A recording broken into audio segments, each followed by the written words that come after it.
Ele já trabalhou como office boy e tocou guitarra e teclado numa banda de rock. No Brasil, estudou publicidade. No exterior, jornalismo. Ler e escrever são, assim, uma necessidade, principalmente crônicas. No Iluminuras de hoje, você conhece um pouco mais da vida e da carreira de Daniel Cariello.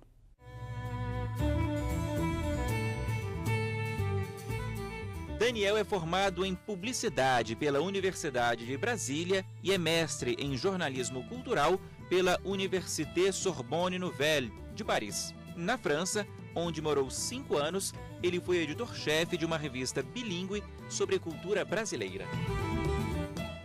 Daniel, você diz que é um devorador de crônicas. De onde é que surgiu essa paixão? Você escreve crônicas hoje. Você se lembra isso? De onde que surgiu? Por que você se interessou tanto? Lembro sim. Foi quando eu tinha 7 ou 8 anos. Caiu no meu colo um livro de uma coleção chamada Para Gostar de Ler, né, que tinha vários volumes, tinha volume de crônica, volume infantil, não sei o quê.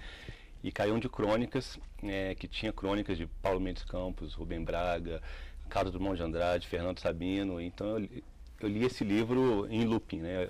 Acabava de ler e lia de novo e aprendi a gostar de crônicas a partir dos grandes mestres. A partir daí eu comecei a procurar mais, fui atrás de Paulo Mendes Campos, que é um dos meus grandes mestres para mim, Fernando Sabino, Luiz Fernando Veríssimo. Então sempre tive interesse com isso, pela narrativa curta, né, para você contar uma história curta, que eu acho bem interessante, uma maneira rápida e eficaz de contar uma história.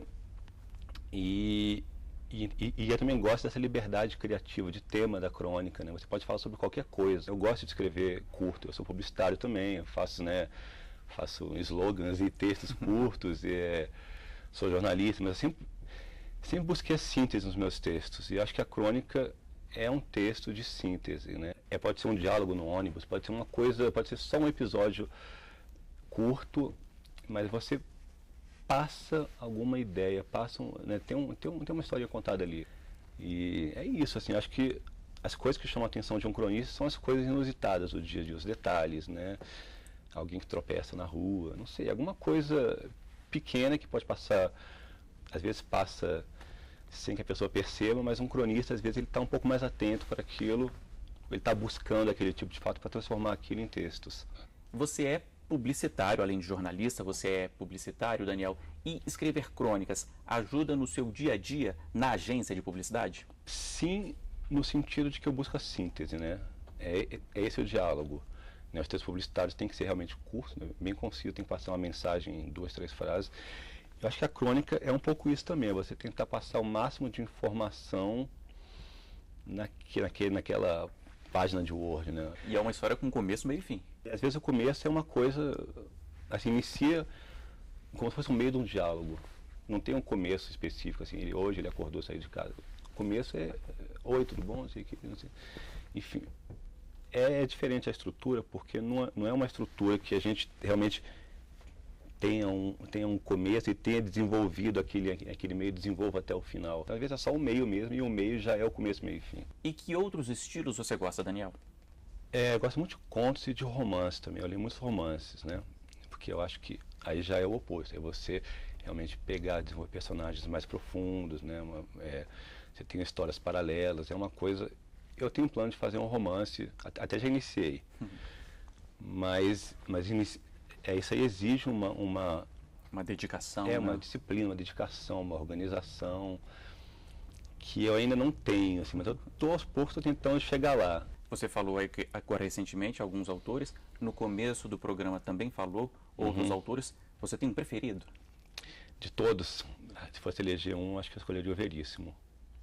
Porque eu acho que tanto as crônicas quanto os romances dele são muito bons. E também gosto muito do Chico Buarque escrevendo romance, né? Esse último de Leite Derramado eu achei uma obra realmente incrível, assim, a redação dele, né? De você não saber o que é real, o que não é real. Ele conta a mesma história de 20 maneiras diferentes no livro. Isso aí eu busco chegar nesse ponto um dia, né? De conseguir chegar nesse nível de requinte de texto, assim. O que desses outros escritores você acabou absorvendo? Sempre que eu leio um texto, quer dizer, um livro, eu fico um pouco influenciado sobre aquela por aquela escritura, aquela forma de escrever. Então, assim, eu percebo que quando eu faço uma crônica em seguida, sempre tem um resquício daquele livro que eu acabei de ler. Então, acaba que aqueles livros todos que eu li, eles vão me ajudar a construir um estilo próprio também. Eu pego alguma palavra de um, eu pego alguma construção de outro, eu pego um estilo de diálogo de um outro, e aquilo vai ajudando a aprimorar meu próprio estilo, que na verdade não é um estilo, é sempre aquele mar de influências que vem vindo, né, e você filtra um pouco daquilo e você faz um texto com aquelas influências todas que você adquiriu durante a sua vida de leitor. Então acho que sempre que eu leio um livro, sempre tem algum reflexo em um texto meu. Bom, falando sobre isso, né, falando sobre o seu livro, está aqui conosco, Thierry Apary, um brasileiro na terra do fromage, é assim que se fala? Perfeito, parfait. Como é que foi? Conta aqui um pouquinho pra gente. Eu sei que você escreveu 300 crônicas ao longo da sua passagem pela França. Foi. Você escolheu aqui 48 para publicar. Sofreu para escolher essas 48? Não, porque eu tinha uma lista mais ou menos pronta dos textos que eu queria que entrasse no livro, que era um plano que eu tinha de lançar desde que eu comecei a escrever essas crônicas, né? Foram 5 anos na França e durante esses 5 anos eu fazia uma crônica por semana. Sempre sexta-feira entrava um texto novo, acontecesse, sempre tinha um texto novo. E eu sabia que tinha alguns que funcionavam melhores com outros, tinha alguns que eu gostava mais, né?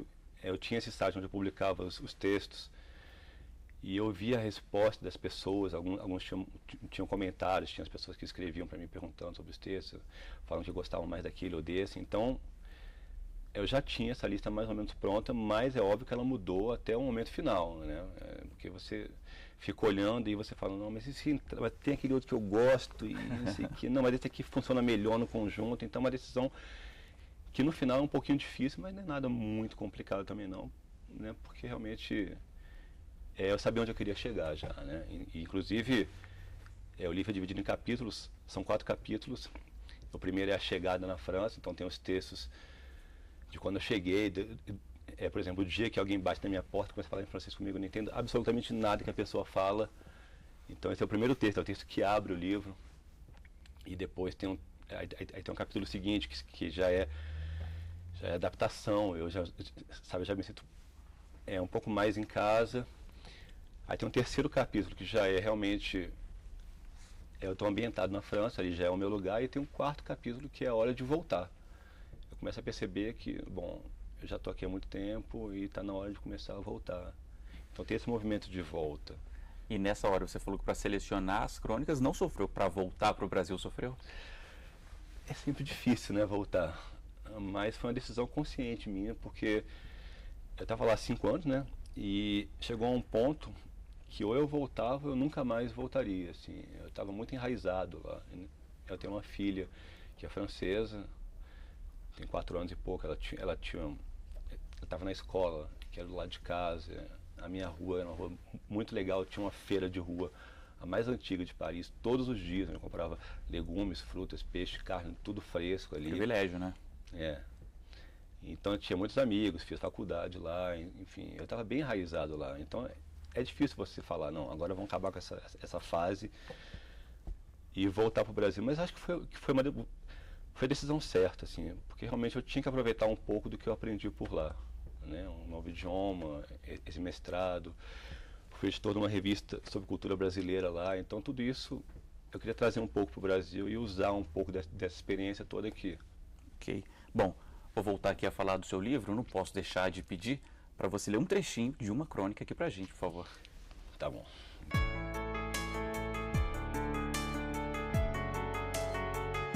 Eu sou o Daniel, moro em Paris. Paris fica na França. A França é o país da Torre Eiffel. A Torre Eiffel foi construída para a Exposição Universal de 1889. A Exposição Universal de 1889 foi feita em homenagem aos 100 anos da queda da Bastilha. A Bastilha era uma prisão que foi destruída na Revolução Francesa.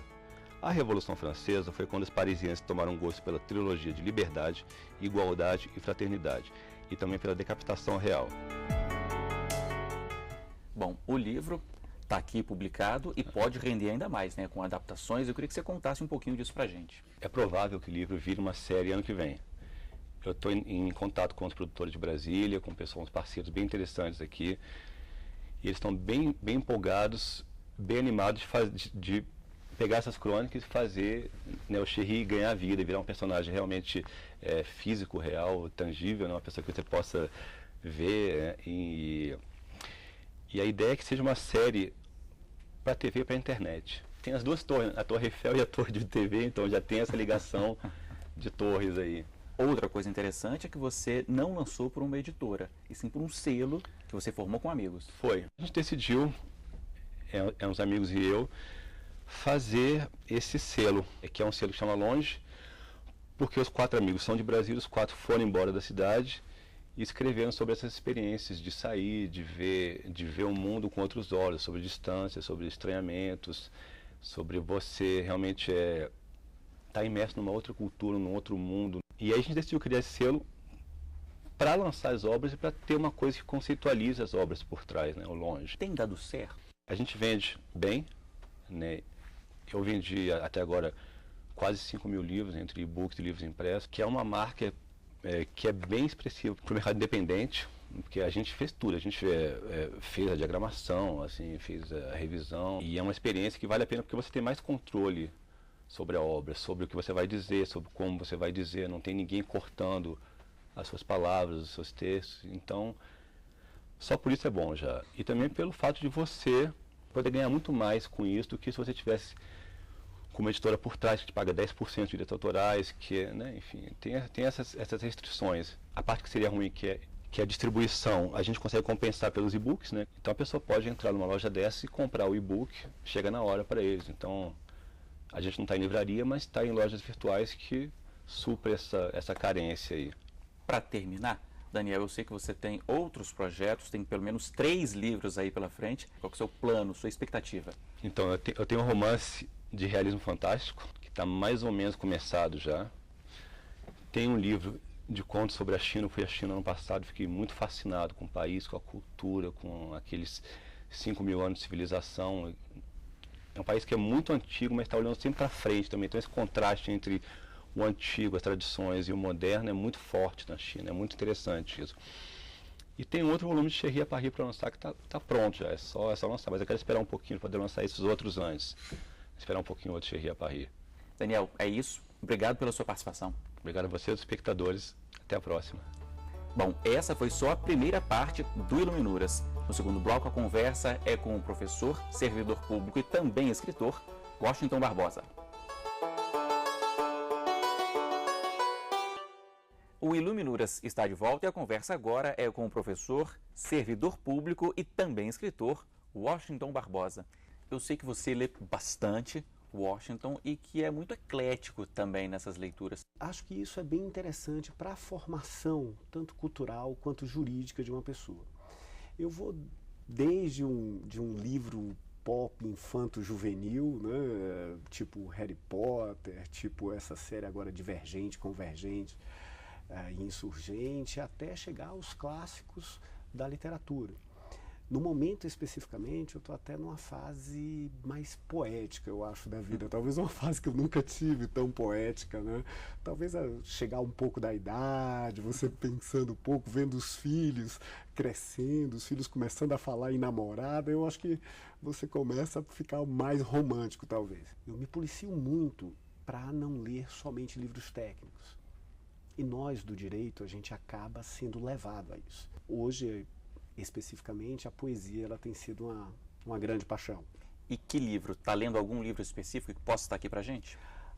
Teve um show da Zélia Duncan que me apresentou um poeta da década de 70, 80 no Brasil, que foi Luiz Tati, né? Luiz Tati, inclusive o show da Zélia é Tô Tateando, né? Que eu não conhecia. E depois fui atrás de quem era, porque as letras são lindíssimas, né? Ele brinca com situações bem reais, bem do dia a dia. Ele conversa sobre felicidade, conversa sobre sonhos, sobre companheira, sobre amores, sobre vida, sobre terapias, depressões. E é uma coisa bem do dia a dia. Me encantei. Né? E depois acabei descobrindo que não só ele tem várias músicas publicadas, como também ele é um grande estudioso da semiótica. E ele tem um livro, que é o que eu estou lendo agora, que ele analisa as canções brasileiras, as grandes canções, tipo Saudosa Maloca. E ele trabalha a semiologia, que é uma coisa chata, né? Uma coisa bem técnica para quem não é da área, mas ele trabalha com a música popular brasileira. Sei que você tem uma filha de 11 anos e vocês costumam ler juntos, leem a mesma obra, comentam. Como é esse processo? Você falou de filhos, né? Eu estou num momento da vida que, assim, primeiro eu fui presenteado com 3 filhos trigêmeos. Hoje eles estão com 11 anos de idade, são 2 meninas e um menino. É a Ana Clara, Maria Eduarda e João Pedro, uma razão enorme da minha vida e da minha alegria. E cada um tem sua característica, também são bem ecléticos, né? E mostra realmente que, assim, a vida não começa aqui e as pessoas mesmo nascendo ao mesmo tempo, sob as mesmas condições socioeconômicas, econômico-culturais, elas têm características próprias que trazem além do início da vida aqui, independente de qualquer doutrina ou religião que você siga. E Ana Clara, né, a minha filha mais velha, que ela faz questão de falar, porque é 1 minuto só, Paulo, de diferença entre um e outro. Bem mais velha, né? Um nasceu às 15h20, às 15h21 e às 15h22. Mas ela faz questão de dizer que é a mais velha. É que nem eu, é uma alucinada por leitura. E hoje nós brincamos juntos e lemos juntos, né? Por exemplo, agora especificamente, nós estamos lendo essa trilogia da Vera Wolf, que trata do divergente, do insurgente e do convergente, né? São 3 livros relativamente recentes, são livros de 2011, 12, 13. E é gostoso porque nós compramos 2 livros juntos, nós lemos juntos e ficamos trocando. Quando a gente vê, às vezes, de madrugada, né, de madrugada para ela, né, lá para as 10h30, 11 horas, a gente está trocando o WhatsApp e falando, poxa, e aí, você viu aquilo do livro ou não? Gostou ou não gostou? É bem, bem gostoso, muito bom. Você tinha essa relação com seu pai? Papai é uma pessoa, assim, muito admirável, né? Uma pessoa que saiu de casa aos 14 anos, no interior do Ceará, sem nenhum dinheiro no bolso. E tem até um fato interessante, o Ceará tem muita literatura de cordel, né? Aquele livrinho de cordel. Então, aos 13 para 14 anos, meu pai fez o livro de cordel dele, os livros de cordel dele, para juntar dinheiro para sair de Aracati para Fortaleza, né? E essa linha da leitura sempre foi muito forte. Embora Paulo seja uma pessoa que não conseguiu ter uma formação de nível superior. Mas uma outra coisa que me orgulha muito, e um dos motivos de eu ter entrado para o direito, é que meu querido pai, Zé Mário Barbosa, ele, mesmo não sendo advogado, era lindo ver vários advogados formados de Fortaleza irem tirar dúvidas com ele. Ele orientava a Justiça do Trabalho, por exemplo, que em muitos casos não há necessidade de um advogado, há certas exceções à capacidade postulatória. Ele ia junto com as pessoas e defendia e advogava até irregularmente. E todos os advogados, muitos advogados da cidade, doutores, vinham e tiravam dúvidas com ele. Você tem uma lista de autores preferidos? Os clássicos sempre são muito bem-vindos, né? E aí, quando eu falo em clássicos, eu acho e gosto muito de voltar para os clássicos da filosofia, né? Você conversar sobre Aristóteles, sobre Platão, dar uma volta mesmo, e para a nossa área é bem interessante. Mas saindo daí, hoje, né, eu tenho uma leitura muito voltada, né, para tentar ser não jurídico, né? E nesse aspecto, as leituras, eu sou espírita, né? E a leitura de Chico Xavier, eu estou inclusive relendo agora todas as obras de André Luiz, que foram psicografadas por Chico, pela forma, pela abordagem filosófica que eles fazem. E são romances cheios de vida, cheios de emoção. E lógico, por mais que a gente queira não ser técnico, né, nós temos que correr para os livros de direito administrativo, principalmente licitações de contratos, o GECE, meu querido conterrâneo e hoje também escritor, Lucas Furtado, né, que escreve muito bem sobre o direito administrativo, mais especificamente sobre licitações de contratos, né, sempre vem à nossa baila.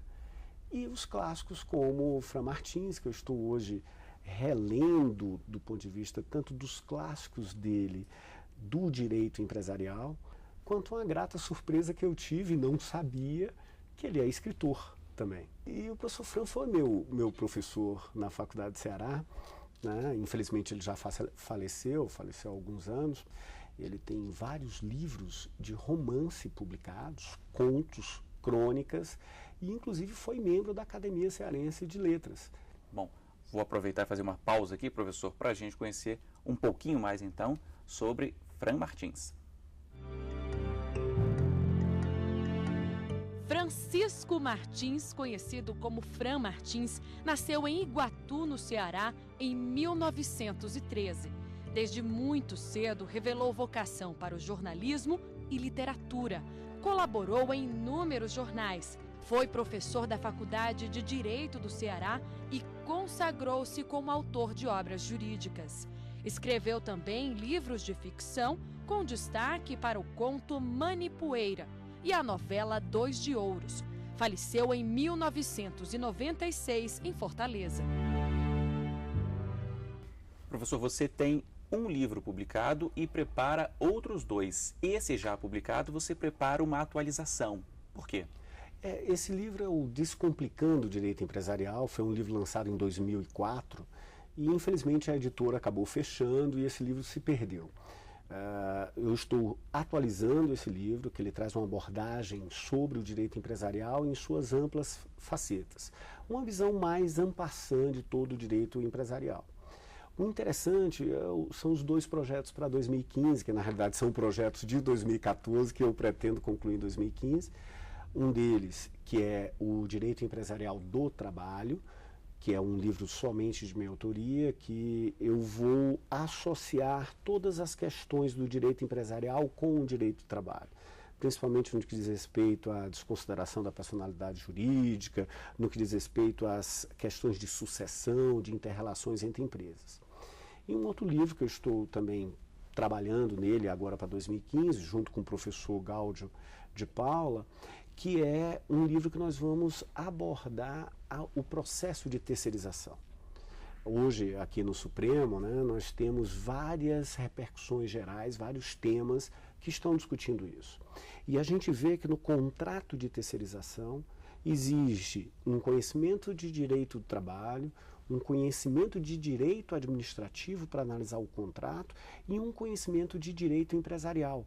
Para ver essa questão, várias dessas empresas que terceirizam acabam por falir dentro do período do prazo contratual, acabam por ser vendidas para outra pessoa, tem as questões de não pagar e ter aquela responsabilidade subsidiária da administração pública. Então, todos esses temas, numa visão integral, a gente está trabalhando isso.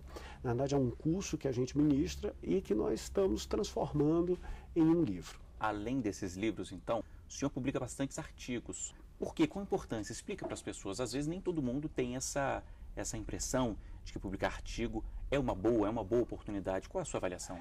Em primeiro lugar, e assim, aproveitando que aqui na TV Justiça você tem pessoas tanto que são estudantes, quanto que já são formados em direito, quanto que são juízes ou magistrados, a gente tem que ter claro que a produção jurídica ela é muito importante para o operador do direito. Se você vai para um concurso público, você tem pontuação específica pela quantidade de artigos que você tem publicado ou pela quantidade de livros que você tem publicado. E o interessante, Paulo, é que às vezes a gente pensa que é muito difícil publicar, e não é. Hoje, ao contrário, se você olhar, nós temos várias faculdades de direito espalhadas pelo Brasil todo, praticamente todas têm uma revista jurídica e não existem autores suficientes para abastecer todas essas revistas de artigos. E é bom você ver um artigo seu publicado, né? Professor, é isso. Muito obrigado pela sua participação aqui conosco. Eu que agradeço a TV Justiça, é sempre muito bom estar aqui e conversar com você, aluno, estudante, operador de direito. Muito obrigado, Paulo. E muito obrigado a você que nos acompanhou hoje. O Iluminuras termina aqui. Para rever este e outros programas, basta acessar o site da TV Justiça, tvjustiça.jus.br. Até a semana que vem. Tchau.